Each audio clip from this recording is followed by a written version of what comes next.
Okay, hello. For this episode, ang gagawin natin, magsosolve tayo ng unbalanced fault analysis. Pero ngayon, no, naka-network na siya. Hindi lang single element na generator, no.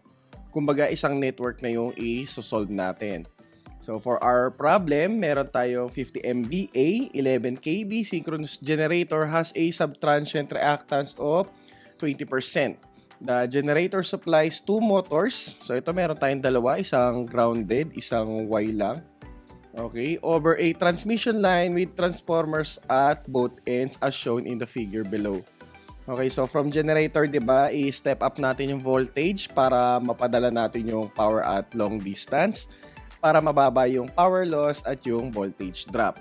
And then, once na papunta naman siya sa load, bababaan na natin siya, no? For step down para magamit na nung motor. So ayan, the motors have rated inputs of 30 and 15 MVA. So let's say ito 30, ito yung 15. Both 10 kV with 25% subtransient reactance.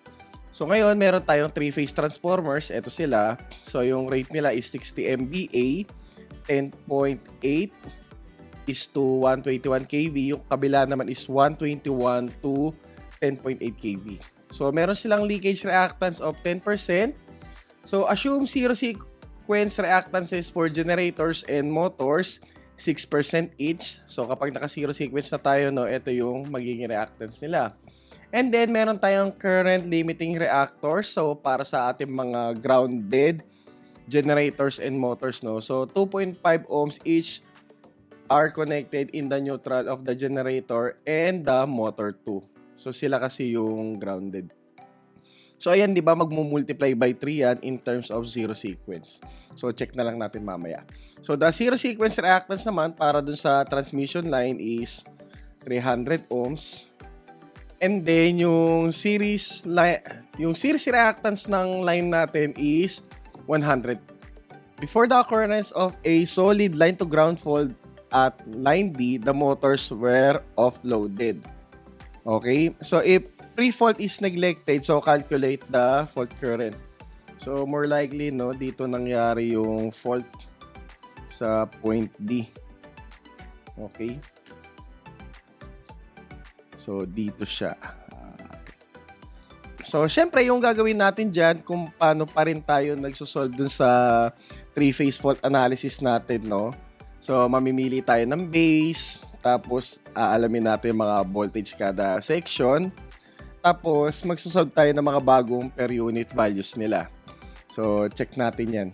So yan, bali meron tayong generator, transformer, transmission line, transformer 2, motor 1, and motor 2. Tapos yung current limiting reactor natin.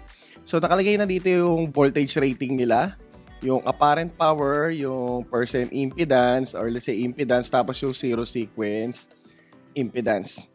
So, ayun, bali, for that, ang pipiliin ko na lang is yung base dun sa transformer, no? So, 60 MVA and 121 kV or 10.8 kV.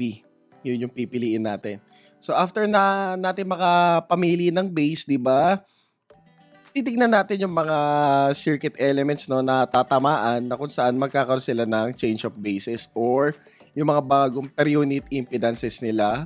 Hindi lang doon sa positive at negative, pati na rin doon sa zero. So, for our generator, bali, ayan, di ba? Yung positive niya is equal sa negative.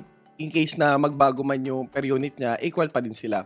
So, xg1 old multiply by yung noon, di ba? Yung new old, old new. So, S new over S old, tapos yung V old squared over V new squared. So, 0.2, tapos ayan, diba, 60 MVA divided by 50 MVA, 11 kV squared all over 10.8 kV squared. So, magkakaroon tayo ng bagong per unit reactance ng generator natin for positive and negative sequence niya na 0.24897 per unit. And then, syempre, tatamaan din yung zero sequence natin. So, ganun lang din, noon lang din. So, 0.06, so 60 over 50 multiply by 11 over 10.8 squared.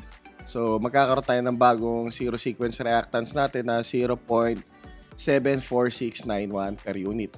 So, after nyan, So since ang napili natin is 60 tsaka 10.8, hindi tatamaan sila transformer. So dediretso na tayo sa transmission line at yung epekto niya sa motor. And then ipe-per unit natin itong current limiting reactor natin, no. So tapos okay na tayo para mag-solve na single line to ground fault. So for transmission line, ipe-per unit natin siya. So bali yung per unit value is actual over base, di ba? So, yung X-line positive is equal sa negative. So, X-line actual over Z-base. So, yung Z-base is V squared over S. So, 100 ohms divided by 121 kV squared, okay, all over 60 MVA. So, tandaan yung transmission line natin is nakapwesto dun sa mayroong 121 kV, di ba? Kaya ayun yung gagamitin nating voltage. So, once na maging per unit niyan, bali 0.4098 per unit. Para naman sa zero sequence niya, edi yung zero sequence na actual over Z-base. So, ayun, 300 divided by 121 kV squared all over 60 MVA. So, meron tayong 1.229 per unit. And then, para dun sa motor 1, mapapalitan din siya since 10 kV siya, di ba? And yung base natin is 10.8 eh. Okay? So, yung ginawa ko na lang na subscript niya is sub 1 tas dash 1 para dun sa positive, sub 1 dash 2 para dun sa motor 1 at negative sequence. So equal lang naman sila. So yung X1 M old, so noon, so S new over S old tapos V old over V new squared. So 0.25 multiply by 60 all over 30 multiply by 10 all over 10.8 squared. So, meron tayong bagong per unit para sa motor na 0.4286 per unit. At para naman sa zero sequence niya, ayan, so 0.06, so 60 over 30 multiply by 10 all over 10.8 squared. So, meron tayong 0.1028 per unit. Para naman sa pangalawang motor, so, ganun lang din. So, 0.25. So, 60 over 15 MVA. Multiply by 10 kV all over 10.8 kV squared. So, meron tayong bagong per unit para dun sa motor 2. Para sa positive at negative niya na 0.8573 per unit. At para dun sa zero niya, 0.06. So, 60 over 15. Multiply by 10 kV all over 10.8 kV squared. So, 0.2057 per unit. And lastly, ito na yung sa reactor natin, no? So, ayun nga, di ba, dahil ko-connect siya sa ground, kung naalala ninyo, di ba, yung sa generator, kapag merong reactor, so yung pinaka-total zero sequence niya, di ba, yung zero sequence component ng generator plus 3 times yung zero sequence dun sa papunta sa Earth. Kaya, ito, yung sa reactor natin, 3 times XR actual all over Z-base. So, 2.5. Since yung itong mga reactor natin, no, nasa 10.8 kV base siya, no? So, yun ang gagamitin natin. Wala naman siya dito sa 121. Kaya 10.8 kV squared all over 60 MVA. So, once na i-times natin yan sa 3, meron tayong per unit na 3.858 per unit sa reactors natin. So, tandaan, 'di ba, dito nanggaling yung fault sa letter D. Okay? So, ngayon, pag nag-interconnect tayo ng positive, negative at zero sequence network natin, pagkokonikin natin lahat sila from letter D. Kaya dito magiging tricky yung sa zero sequence, no? Depende kung anong uri ng unbalanced fault analysis yung sinosolve mo. So, for this, bali, simple lang yung problem natin, no? Single line to ground.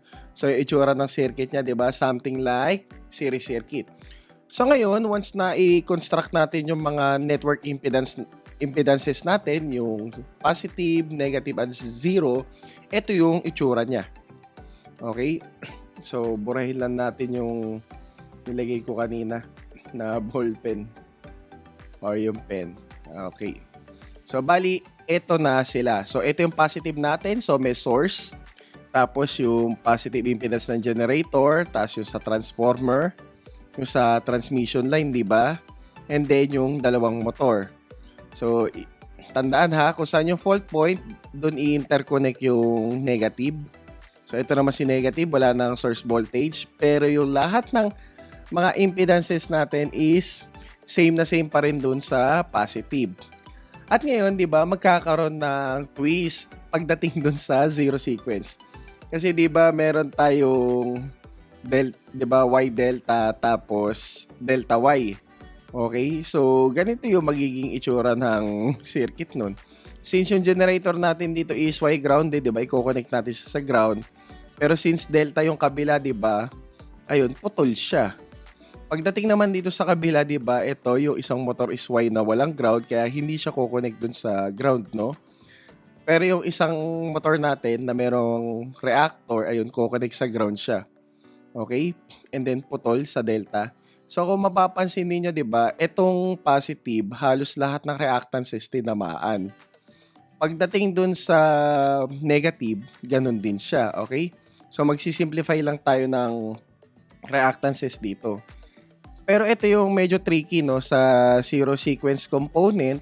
Kapag chinek natin kasi, no, okay, mula dito sa network na to, 'di ba, kung dadaloy yung kuryente, dadaloy lang siya dito sa merong grounded. Kaya nga lang, 'di ba, since putol, hindi niya nadadaanan yung ibang impedances dun sa network. So yung magre-register lang mismo kung nandito nang galing yung fault is yung impedances ng motor na grounded. Since dito sa point D nangyari yung fault. So ibang kaso, 'di ba, let's say kung ang nangyaring fault is dun sa may transmission line. So mag-iiba yung tatamaan na impedances sa zero sequence mo. Pero since nangyari dito sa secondary side ng transformer na step down, ganito yung magiging itsura niya. So yung magiging impedance lang natin para dito sa zero sequence, itong tinamaan lang. Kumbaga, hindi lahat ito. Ito yung challenge, no, kapag nag-a-analyze tayo ng mga unbalanced fault analysis, yun nakakapagpabaliw sa atin more on yung yung zero sequence network, no. So ibang-iba yung problem natin ngayon compared dun sa nauna natin, 'di ba, na kung saan single generator lang tapos ang dali lang ipag-connect ng circuit, no. So medyo siya, nakaka-windang kapag network na. So ngayon, try na natin i-solve 'yan. Okay? So ito, once na i-simplify natin 'to, okay? So hindi ko na lang muna siya nilagyan ng J, no. So ngayon po tayo ng calcu. Okay, so ito na yung calcu natin, no. Okay, so ipaparallel lang natin siya. So 0.4286 tapos multiply by 0.8573. Okay. Tapos all over 0.4286 plus 0.8573. Okay. So yan, so 0.2857. So let's say, no, ito na yung simplify niya. So 0.2857. So as 1 na siya. Tapos ngayon, 'di ba, once na makakuha natin simplification niyan, ito, lalabas, 'di ba, naka-series ito. Okay, naka-series ito tapos naka-parallel dito sa 0.2857. So kapag sinolve natin 'yan, okay, yung magiging answer dyan ay, so medyo mahaba-haba ito na onte, no? So 0.24897 plus 0.1 plus 0.4098 plus 0.1. Tapos yung answer natin kanina, 'di ba, yung 0.2857. And then i-plus lang natin, no. So 0. And ulit 24897 plus 0.1 plus 0.4098 plus 0.1. Diba, ang dami. Okay, plus 0.2857. At ayan, di ba, magkakaroon tayo ng sagot na 0.214 or 2144 yan kung walang bawas lahat.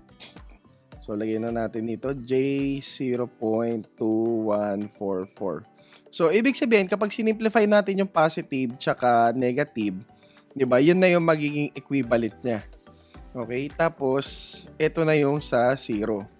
So, 'di ba yung sa single line to ground natin, 'di ba? Yung formula natin ISLG is equal sa 3E, 'di ba? X1 plus X2 plus XO. Okay? Kung gugustuhin mo na kunin yung parang pinaka-kuryente, edi lagay mo na dito yung S base all over square root of 3 tapos yung B base. So, di ba lalabas? Meron na tayong X1, X2 which is ito. Okay? And then, ito yung lalabas na ano natin, yung XO. Ito lang kasi yung dadaanan. So, pag tinrace natin yan, di ba? Ito lang. Tapos, babalik na. So, pwede na natin ma-solve yung parang pinaka-kuryente, di ba? Okay, so sulat lang natin dito. So, 3 times 1.0 all over 0.2144 plus 0.2144 tapos, bali, plus, okay, yung 0.2507 plus 3.858. So, ayan pa lang yung per unit na single line to ground. Tapos, i-multiply natin siya dun sa base natin, which is yung 60 MVA. Okay? All over square root of 3. Tapos, multiply by 10.8 kV. Okay? Is equals to. Ayan, malalaman na natin yung magnitude ng single line to ground. Pag nangyari siya dun sa, ayan, dun sa letter D na node, no? Okay?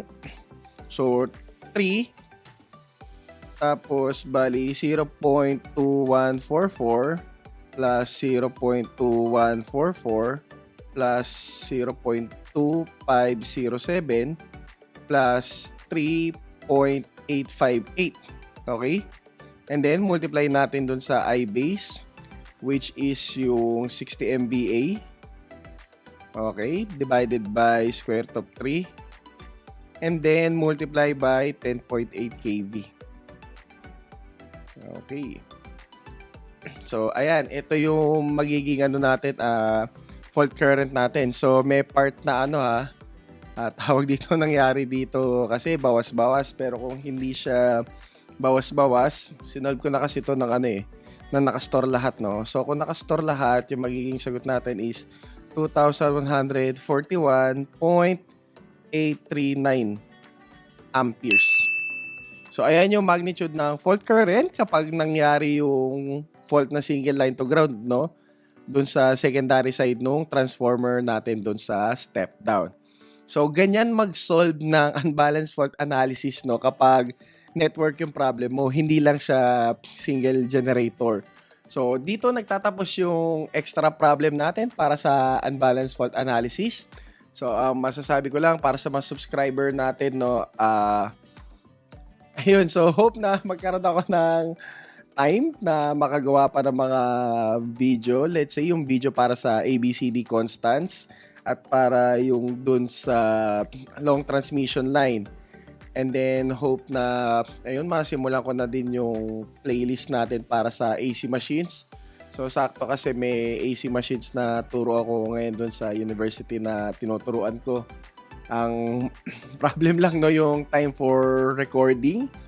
Okay, and then naman para do sa isang side ng channel natin, no, yung Quenteologies. Okay, so pagbibigyan ko na yung hirit ng ating subscriber na si Sir Christian na yung lineman sa Meralco.